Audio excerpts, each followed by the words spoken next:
I'm with Nirupama Subramanian, a columnist with the Tribune and a well-known political journalist in Tamil Nadu. She is based in Chennai. With Shikha Mukherjee, also a columnist with the Tribune and a very well-known political writer, analyst, and journalist based in Kolkata in West Bengal. And Gouri Dasan Nair, also a columnist with the Tribune, a writer for the Tribune newspaper based in Kerala, in Thiruvananthapuram. I'm Jyoti Malhotra with the Tribune. Welcome to all of you. Today, it's been a big day in India with the results from the polls in Tamil Nadu, West Bengal, Kerala, Assam, of course, and Puducherry. First things first, Shikha, to you, the big change in West Bengal. Mamata Di has lost. Just some quick numbers from the results. And so West Bengal, 294 seats in West Bengal. The BJP has got 198. A huge storm in West Bengal. The TMC only 89 seats. Shikha, your first comments as to what happened. How did the BJP storm Mamata Didi's citadel in Bengal? The BJP storm was like good nor'wester. It felled Mamata Banerjee, that apart, the BJP was the party in waiting. It was the lead. It was the official opposition. Therefore, it was gunning for the capture of West Bengal after having been 5 years the opposition. That is not what was surprising, but what was surprising is the magnitude of BJP's victory and the magnitude of Mamata Banerjee's loss. Yeah. What seems to have happened is that the BJP got its math right, in the sense that it focused on anti-incumbency for 5 years, and it built up a groundswell of disapproval for the Mamata Banerjee regime, especially the kind of abuse of power that has been happening by Trinamool local leaders, the so-called Bahubalis, at the ground level, disrupting and annoying people to the point when they said any change is better than having Mamata Banerjee's party around. And what has failed Mamata Banerjee are several things. One, the Muslim vote did not come through as a consolidated vote bank this time. It fragmented. And it fragmented because there was a deep dissatisfaction amongst the Muslims that Mamata Banerjee had used them and had given very little in return. Now, this whole narrative of the Muslim being exploited by Mamata Banerjee was crafted very, very carefully. And it worked because the BJP's narrative, which is how it began, then got amplified by the CPIM and the Congress. Rahul Gandhi saying exactly the same thing. Okay. And then incumbency, the Muslim vote, the SIR effect. Now, the SIR effect was most precise of excisions conducted of body politic. It excluded voters who would have otherwise, one should assume, one does not know, one should assume that it excluded those bits that may have voted for the Trinamool Congress. The fourth factor is the fact that women support seems to have eroded for Mamata Banerjee. This we will know after a more granular analysis is possible, but it seems on the face of it that four factors certainly affected it, and there was the counter consolidation. BJP has been working on Hindu consolidation for a long time in West Bengal. Okay. That consolidation has gathered strength to the point where the SIR and its Ghuspetia, the detect, delete, and report of Ghuspetias then added to the consolidation and helped the BJP craft its amazing victory. Nirupama and Gouri in Tamil Nadu and in Kerala, respectively. Now, both of your states have had huge upheavals. Nirupama in Tamil Nadu, it seems as if Vijay, the former actor, is going to form a government. The latest reports are that he has reached out to the Congress party, which has been in a pre-poll alliance with the DMK. And it seems that for the first time since the 1960s, Nirupama, can you confirm to us whether this is true or not, that for the first time in the last 60 years, a non-DMK or a non-ADMK government will be in power in Tamil Nadu? Tell us what happened. What made for this huge storm in Tamil Nadu? Yeah, to answer that question about, this unprecedented win by a non-Dravidian party, yes, 1967 was when the Congress was voted out, and since then it's either been the DMK or the ADMK in power in the state. Of course, in alliance with the Congress at times, and then more recently with the BJP. But yeah, that's how it is, and so in that sense, it's a big shift. Yes, the scale of Vijay's victory was not foreseen. There was, of course, the consensus that he is going to be the big disruptor, and he's going to divide the anti-incumbency votes. But there was also this thing that if he divides the anti-incumbency vote, that goes against the ADMK. So that would be good for the DMK. But if he outperformed himself, then that would hit the DMK. So I think today what we saw was that he had outperformed himself.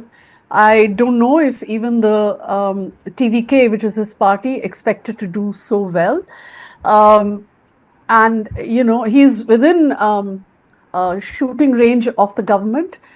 He needs a few more seats. And I'm not at all surprised that he's reached out to the Congress. You're telling me this, I didn't know it, but he has reached out to the Congress. This is not surprising because the Congress was in talks with him, or two people in the Tamil Nadu Congress were in talks with him, much to the discomfort of the DMK. But when Rahul Gandhi was asked about it, he said, no, it's just, I'm with the alliance, it's just them in their personal capacities who are talking to TVK. But it is quite obvious that it had caused some strain in the secular progressive alliance. And there was that whole issue of Congress wanting a share in governance when if DMK won power, and DMK said, no, we can't do this, we never do it. So it's only an election alliance and your role ends there. So there was a strain in the alliance. So I'm not surprised that TVK has reached out to Congress now. But Congress has only 4 seats. So who else? So far, they have 4 leads, I think, or maybe 1. 5. It says 5 in the numbers that we have. The latest numbers are the TVK has 110. The Congress party has 5, the DMK has 59. But in a house of 234, Nirupama, your halfway mark is 117, 118. So it seems as 118. Right. So they need all 5 of the Congress party plus a couple more to be able to form government. Yeah. Yeah. So who are those people going to be? One doesn't know. Could they be breakaways from ADMK perhaps? Could they be breakaways from DMK perhaps? Right. One doesn't know. It's not as if TVK has the kind of money that the BJP has. So what role is the BJP going to play here? That also one does not know. And we don't know anything about what this government is going to do, what are its policies. So it's all a sort of gray area right now. Now. And Kerala, Gouri Dasan Nair in Thiruvananthapuram. Kerala has thrown up such a big surprise, Gouri, don't you think? In a house of 140, the Indian National Congress has got 63 seats. The CPM, for the first time in how many decades, is no longer in power in any state in the country. or the LDF, the Left Democratic Front. There is no left party anywhere in the country. I think that's one of the big stories of the polls today, that the left is completely wiped off the political map of India. The CPM 26 seats in Kerala, the IUML 22, but it's the Indian National Congress. Gouri, what's your first take on what's happened today? Yeah, this is clearly a moment of reckoning for the left in India, not just in Kerala. Now, over the past 6 decades, the left has been in power in one of the three states, Bengal, Kerala, or Tripura, and sometimes the CPI was in power with other parties in Manipur. But for the first time, the left parties, any of the left parties, they will not be in power in any of these states. And in that sense, the Kerala outcome is very, very momentous for the national, narrative of the current times. Because in Kerala, most of us knew what was coming. This was no surprise for many of us. And we could see the trend both within the CPIM and outside in society, in the larger society.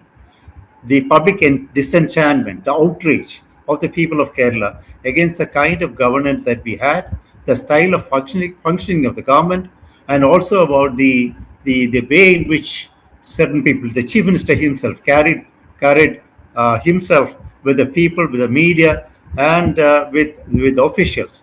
Now, all these were adding up to a kind of terrible anti-incumbency, and this result was a foregone conclusion. But the way it has turned out is also the result of the anger of the CPIM cadres in different parts of Kerala. But for that, we would not have had this kind of a result. And we have at least 3 veterans of the CPIM contesting as rebels or allies of the Congress and the UDF, winning with handsome margins. And 2 of them in the stronghold, in the bastions of the left in Kannur district.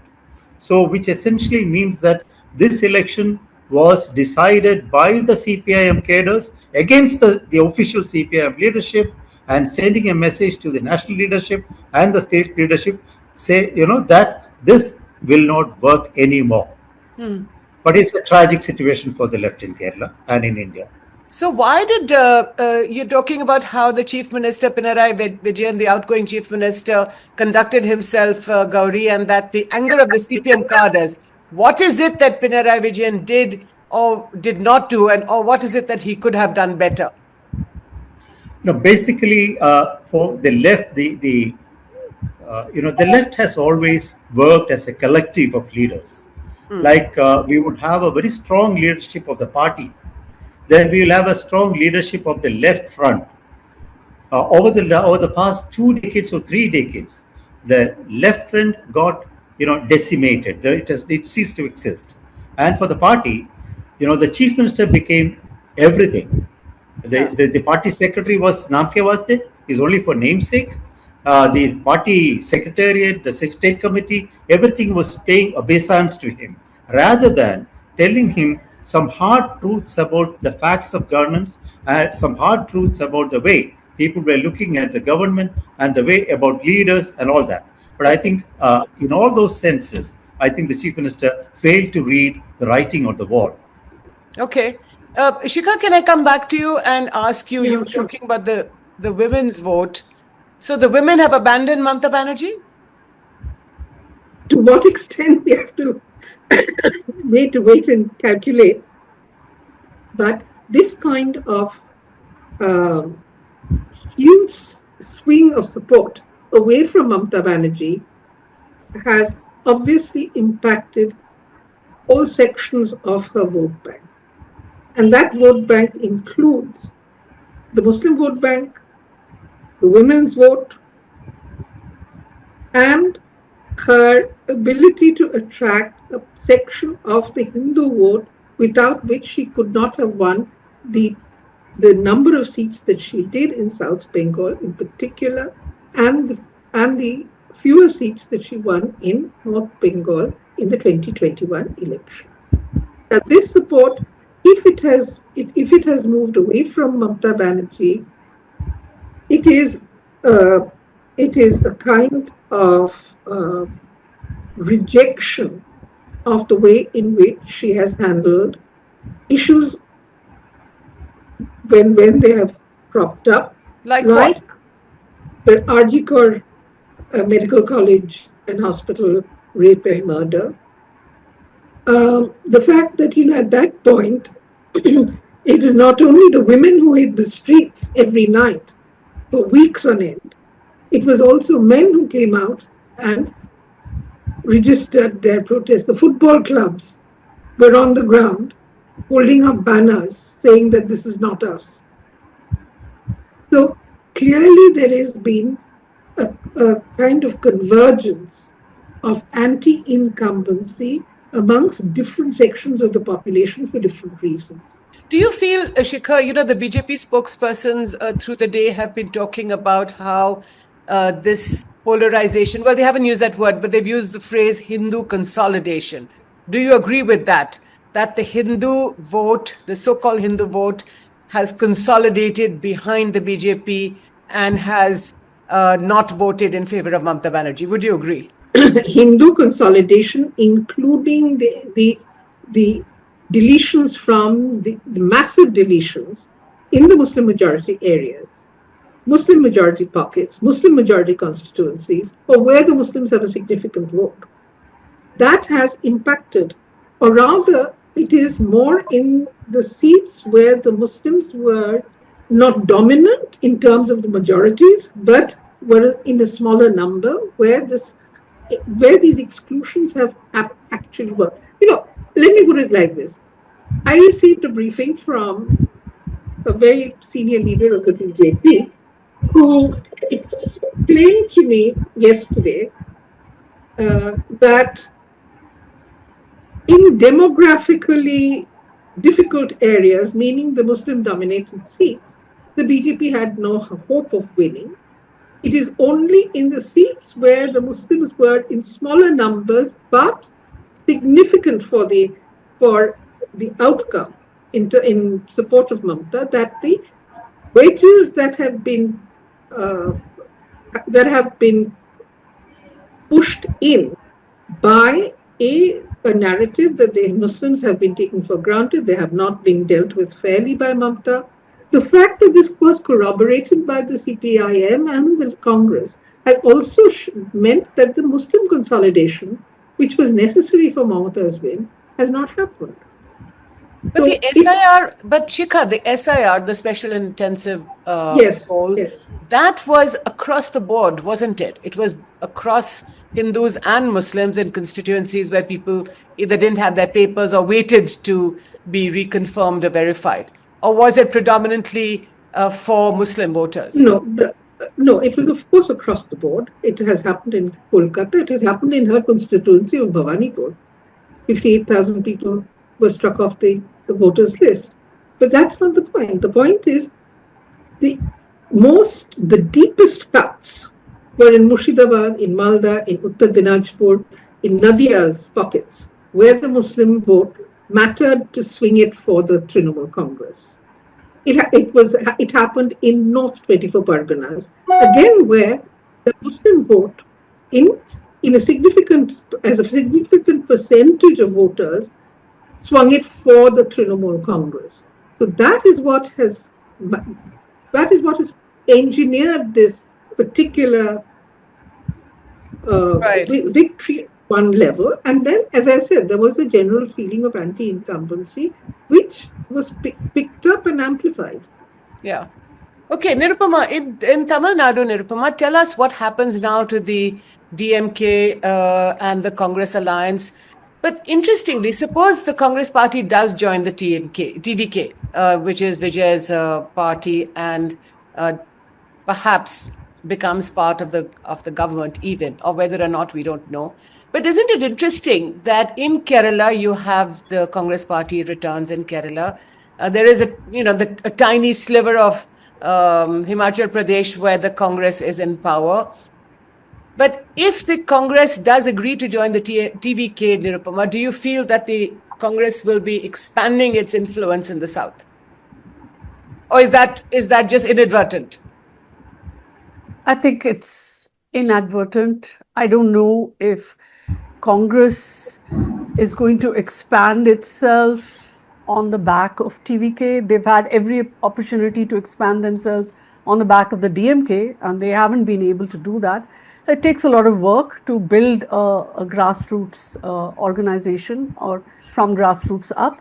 I don't think Congress at this point has enough workers at that level. And I don't know if being part of Vijay's government is going to help them achieve that. Because they're going to be a small member of the government, not even as, it's not going to give them that much purchase that it's going to help them rework that organization. So what happens to the DMK then, Nirupama? Is it sort of badly damaged? Is it, burnt? Look, Stalin has lost. I mean, that's a big thing. That's a big defeat right there.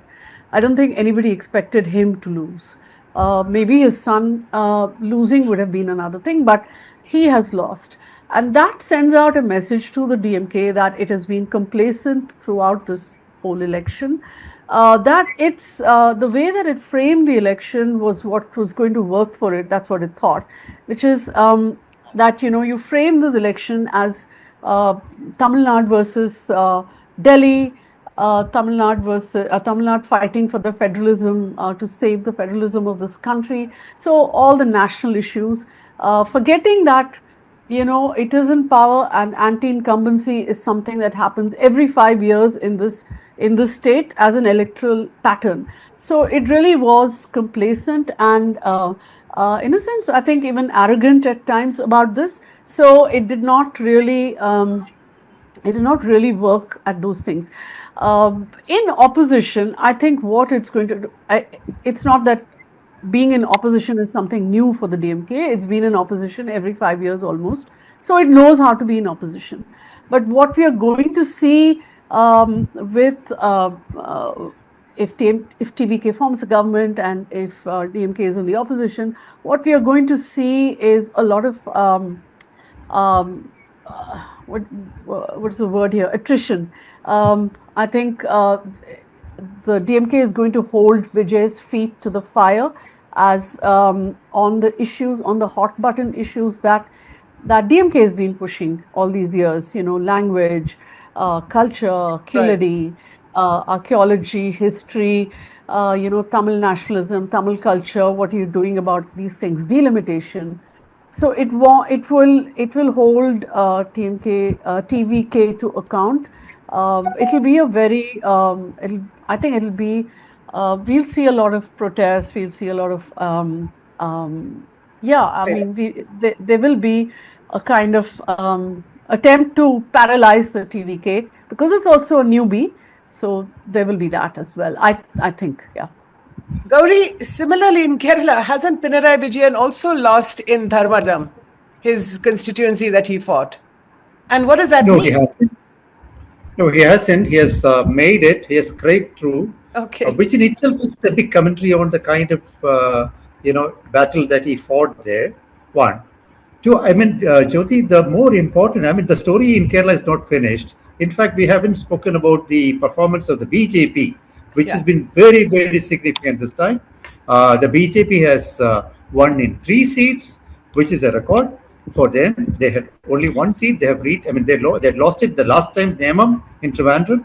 This time they have regained it, and they have also won 2 more seats. 1 more seat in Trivandrum and 1 in Kollam, the next district. So, and also these 3 seats don't really reflect the strength of the party on the ground. With 2060s, CPIM is very likely to have something like 26 to 28% of the popular vote. They are the mainstay of the left front. The BJP, even with the 3 seats that they have won, they would have come. I'm not looking at the detailed numbers, but they would have come very close to the 3rd position. Obviously, in the 3rd position in many seats, and with the result that their total vote share is very likely to be in the region of 20% or something like that, which would mean that the numbers that separate the CPIM and the BJP would be just around 4% to 6%. So on the ground, the CPIM and the left would be forced to compete for opposition space with the BJP, which is going to be a big challenge for them, because the Right. BJP is likely to go all out, given the support they have from the center. That's really fascinating, Gauri. Last comments from all of you. I just have a few minutes left. Shikha, if we look at the map of India to all of you, in 2014 when Narendra Modi comes to power and today, so that's 12 years. And I think today, except for Kerala, which is now with the Congress, Himachal Pradesh, we're not counting Jammu and Kashmir for the time being because obviously these are union territories. But really, the map of India is almost completely orange. What do you make of that, Shikha? And what is the difference? Why is it that the BJP wins again and again and again? What does it show to you?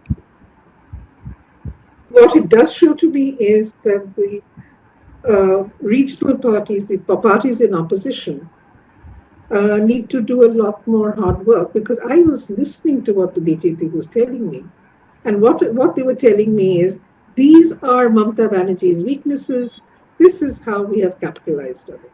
This is how we worked on it. This is how we've got it. They even said that, Abhishek Banerjee was a liability, that Mamata on her own would have done better. So they have really analyzed and looked at how Mamata Banerjee can be defeated. And that, I think, applies to all the opposition parties where the BJP is working to oust them from wherever they are, or working to get itself into the act, as in Kerala, where they won 3 seats. Now, it is really for the Congress and the left in Kerala to figure out how they're going to keep the BJP at bay. And I don't think that either of them are going to agree. They're only going, what they're going to do is my guess of what has happened in West Bengal, that the left and the Congress in West Bengal have corroborated what the BJP has said. In other words, there is a confirmation bias which has been at work against the Tribune, which is fair enough. But at the same time, the BJP knows how to strategize on this, how to work it in terms of a campaign, and to work on how to get the voter out. And this is an astonishing kind of exercise which they have undertaken. I think that's where the weakness of the opposition lies. Right. They're not as systematic. They're not as systematic. Nirupama, just a few seconds I have. What is your big takeaway? Why does the BJP win again and again? I mean, more power to the BJP. It has its hunger to win, its determination to win. Some people say that it will leave no stone unturned, to use an oft-quoted cliche. What do you think? I think it's committed to winning. It's committed to total control of India, and it does everything in the book to achieve that objective. Whereas the others are not, they don't have the means. The BJP has the money.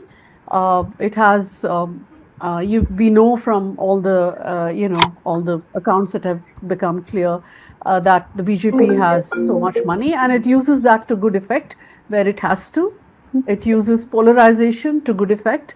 So yes, I mean it uses all kinds of things in its playbook to win elections, whereas the others don't seem to have money. They don't seem to have the ideas to do what it takes to win elections. But but in Tamil Nadu, I have to say that it's still struggling to make an entry. Right. Gauri, last few words from you. We've been very critical. I personally have been quite critical of Rahul Gandhi and how I think, he needs to basically focus on the things that he should do, which is to run a political party and not transform it into an NGO.